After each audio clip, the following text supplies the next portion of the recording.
लगवा है। लगभग कहा जाता है कि 1500 बाग उन्होंने इस दिल्ली शहर के अंदर, उसके आसपास के इलाकों में और हिंदुस्तान के अंदर को ठंडा रखने के लिए ये नहर बनाई गई थी। आप देख सकते हैं कितनी घेरी है अभी भी नीचे ये, और वहाँ से बंद कर दी गई है, यहाँ से भी देख सकते हैं।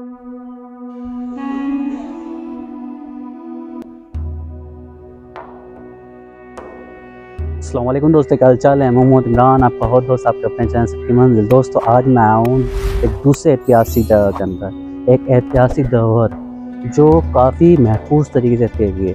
दोस्तों आज मैं आया हूँ प्रधानमंत्री संग्रहालय के अंदर, और वहाँ पर है फिरोज शाह तुगलक के द्वारा बनवाई भी एक हंटिंग का, यानी कि एक हंटिंग लॉन्च, या कैसे कह सकते हैं सुस महल। यहाँ पे वो आते थे शिकार करने के लिए। उस समय में सारा आसपास जंगल था, तो उसी के लिए हंटिंग लॉन्च बनवाई गई थी, जहाँ पे वो शिकार करते थे। आप कह सकते हैं फिरोज शाह तुगलक का टाइम पीरियड 1551 से 1588 के बीच तक रहा है, और उसी के दौरान उन्होंने दिल्ली के अंदर काफ़ी ऐतिहासिक मॉन्यूमेंट्स वगैरह, हंटिंग लॉज, मस्जिदें और तरह तरह की चीज़ें बनाई। उसमें से एक ये है हंटिंग लॉज, जिसमें खुश महल भी कहा जाता है इसे, ठीक है दोस्तों। और देख सकते हैं आप, ये काफ़ी ऊंचा है, और ये उस समय में और भी ऊंचा हुआ करता था, क्योंकि उस समय में ये ज़मीनें नहीं थी। ये तो बाद में भराव होता गया, छोटी होती गई। आप देख सकते हैं जैसे एक लेयर है वैसे एक लेयर ये बनी है, यानी कि इससे नीचे और था। आप समझ सकते हैं ये 20-25 सीढ़ी ये हैं, फिर इसके ऊपर और फिर उसके ऊपर वो महल बना हुआ है। तो आज मैं आपको फिरोज शाह तुगलक के द्वारा बनाया हुआ हंटिंग लॉज यानी कुछ महल दिखाऊंगा, और उसकी पूरी जानकारी मैं आपको दूंगा। तो हम अपना व्लॉग स्टार्ट करते हैं। दोस्तों आप देख सकते हैं ये प्रधानमंत्री संग्रहालय का रास्ता है, वो प्रधानमंत्री संग्रहालय है, उसके बराबर में ही ये रास्ता जाता है, और इसी रास्ते के ऊपर है खुश्क महल, ठीक है, यानी कि हंटिंग लॉन्च। अब हम चलते हैं ऊपर की साइड और आपको पूरा नज़ारा करवाते हैं। आप देख सकते हैं ये इसके ऊपर जाने का रास्ता है, और ये यहाँ से पूरा हंटिंग लॉज स्टार्ट होता है। हम चलते हैं ऊपर की साइड। आप देख सकते हैं कितना ऊपर है ये,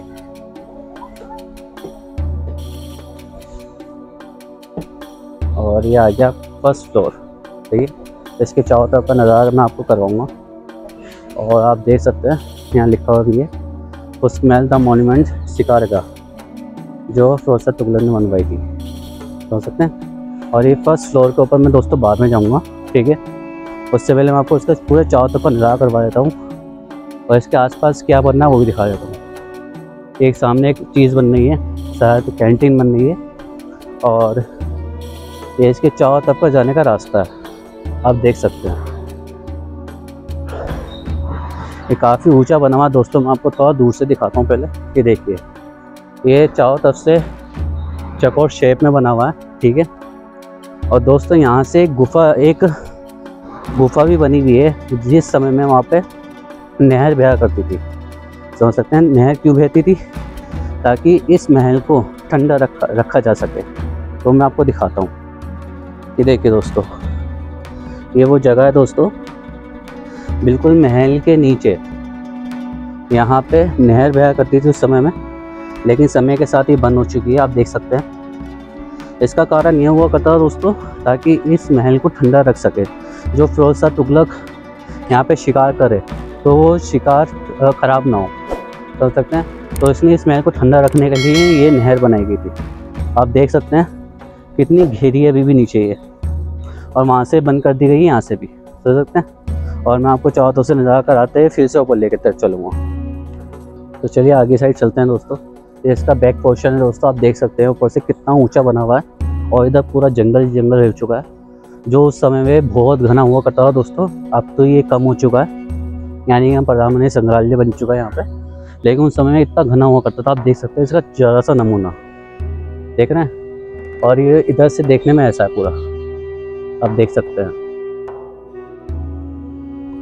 और कहा जाता है इसका काफ़ी हिस्सा टूट चुका है शिकार का दोस्तों, ठीक है। ये काफ़ी बड़ी शिकार हुआ करती थी, वो भी मैं आपको दिखाता हूँ। देखिए दोस्तों ये पूरा टूट चुका है, और उस नहर का ये दूसरा हिस्सा इधर की साइड है, जो मैंने अभी आपको दिखाया है। देखिए ये इस नहर का दूसरा हिस्सा है, जो बंद कर दिया गया, और इधर का हिस्सा टूट चुका है इसका पूरा। देखिए पूरा हिस्सा टूट चुका है इधर का, समझ सकते हैं। अब मैं इसका ऊपर की साइड आपको लेकर चलता हूँ और ऊपर से इसका नज़ारा कराता हूँ। आप देख सकते हैं कितना खूबसूरत और कितनी बड़ी शिकारगाह है ये। देखिए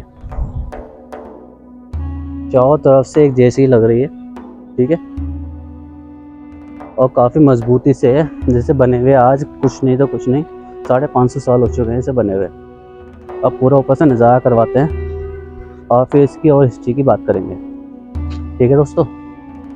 अब देखिए ये फर्स्ट फ्लोर था, अब ये सेकंड फ्लोर, हमें ऊपर की साइड जाना है। तो दोस्तों हम चलते हैं इसकी टॉप की मंजिल की तरफ, ठीक है दोस्तों, और अब आपको पूरे महल का नज़ारा करवाते हैं।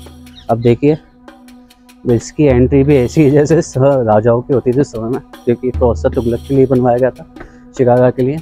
और उनकी निशानी आप देख सकते हैं, वही पिलर बने हुए दोस्तों, जो पूरी चट्टान को काट के खड़ा कर दिया जाता था, वही पिलर बने हुए हैं। इसकी सबसे बड़ी पहचान है कि तुगलक वंश का है, ठीक है।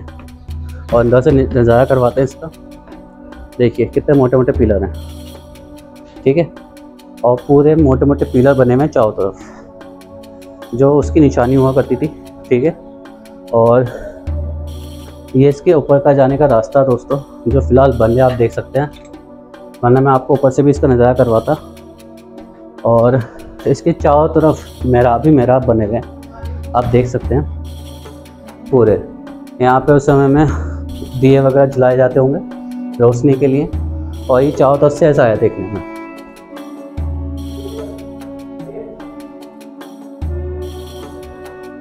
आप देख सकते हैं कितना खूबसूरत मजबूती से बना हुआ है आज भी इतने टाइम के बाद।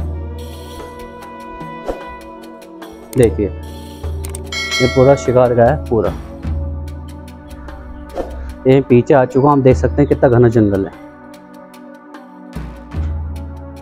तो उस समय में दोस्तों कितना घना जंगल होता होगा, लेकिन कहा जाता है कि दोस्तों फिरोज तुगलक ने अपने समय में, मतलब दिल्ली के इतिहास के अंदर की बात करें तो फिरोज तुगलक एक ऐसे बादशाह थे जिन्होंने अपने राज्य के अंदर या अपने समय में दिल्ली के अंदर सबसे ज़्यादा इमारतें बनवाई हैं। उनके नाम की इमारतें यहाँ बहुत मिलेंगी आपको। उसमें से एक ये खूबसूरत सा शिकारगाह है जिसे उस महल कहा जाता है दोस्तों, ठीक है, और काफ़ी खूबसूरत है। इसकी सेफ्टी के लिए चारों तरफ से इसे बंद कर दिया गया दोस्तों, आप देख सकते हैं।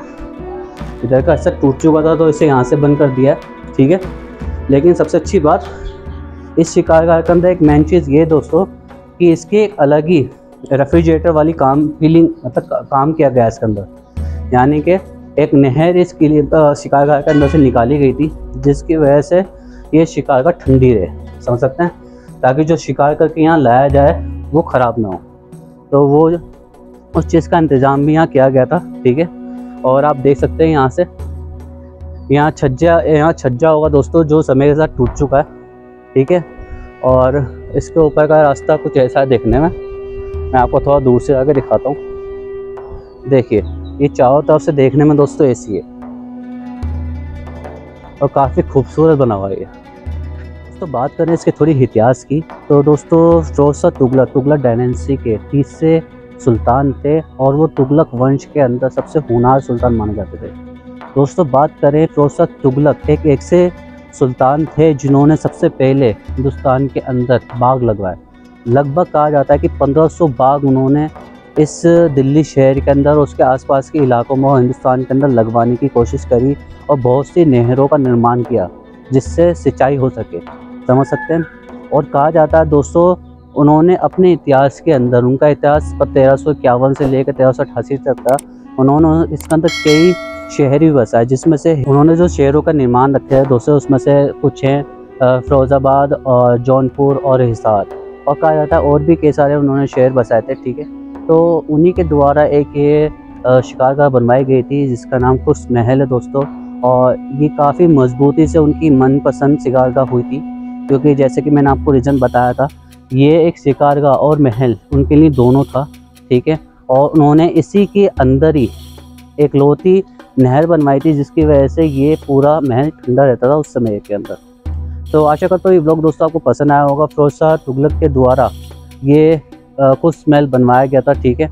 और इसका इतिहास काफ़ी दिलचस्प है, फिरोज तुगलक का भी इतिहास बहुत दिलचस्प है।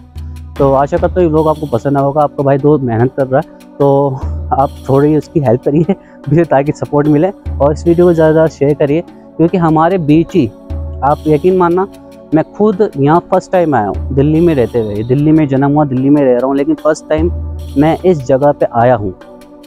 तो ये यूट्यूब का नतीजा है, ताकि मैं आपको भी दिखाऊं, खुद भी देखूं। काफ़ी खूबसूरत और काफ़ी मजबूती से टिका हुआ है। तो आशा करता हूँ ये व्लॉग आपको पसंद आया होगा। इंशाल्लाह मिलते हैं एक नए व्लॉग के अंदर। जब तक का ध्यान रखिए। अल्लाह हाफिज़।